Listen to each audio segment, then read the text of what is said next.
নমস্কার বন্ধুরা, নকশা বাহারে তোমাদের সবাইকে জানাই আন্তরিক স্বাগতম। আজ আমি একটি সাধারণ হাত পাখাকে রং ও নকশার মাধ্যমে সুন্দর একটি শিল্পকর্মে পরিণত করার চেষ্টা করছি। একটা কথা মনে রাখবেন, জীবনে ঠিক এই সাধারণ পাখাটার মতনই শুরুতে হয়তো খুব সাধারণ লাগে, কিন্তু ধৈর্য, পরিশ্রম আর ভালোবাসা দিয়ে তাকে অসাধারণ করে তোলা যায়। তবে হ্যাঁ, তোমাদেরকে এর আগের একটা শর্ট ভিডিওতে দেখিয়েছিলাম এই পাখাটার বেস কালারটা করার জন্য। তবে আজ এই বেস কালারটাকে একভাবে একই রেখে তাই নকশা করতেই শুরু করলাম। আমরা অনেক সময় ফলের জন্য তাড়াহুড়ো করি, কিন্তু প্রকৃতি আমাদের শেখায় একটি গাছ যেমন একদিনে বড় হয় না, তেমনি সফলতাও একদিনে আসে না।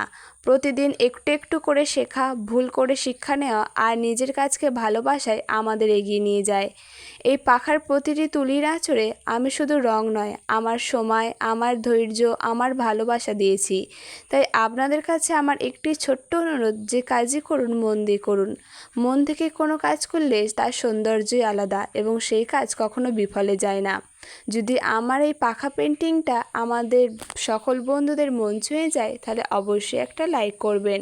বন্ধুরা, তোমরা আজকের এই পাখা তৈরির ভিডিওটা কে কোথা থেকে দেখছো, নিজের নাম সমেত জায়গার নাম কমেন্ট করে দিও, তাহলে নেক্সট ভিডিওতে তোমাদের নাম নিয়ে আসবো।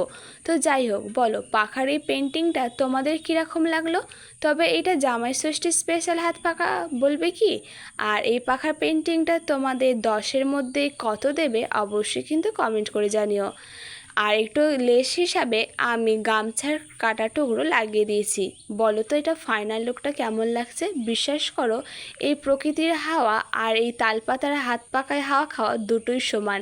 আমার তো জাস্ট অসাম লেগেছে। তোমাদের কেমন লাগলো কমেন্টে মতামত জানিও। আর নেক্সট ভিডিওতে তোমরা কি দেখতে চাও অবশ্যই কিন্তু কমেন্ট করো। আর এই হাত পাকাটা যদি তোমরা এরকম কেউ বানাতে চাও আমাকে অবশ্যই বলতে পারো, আমি বানিয়ে দেবো। টাটা।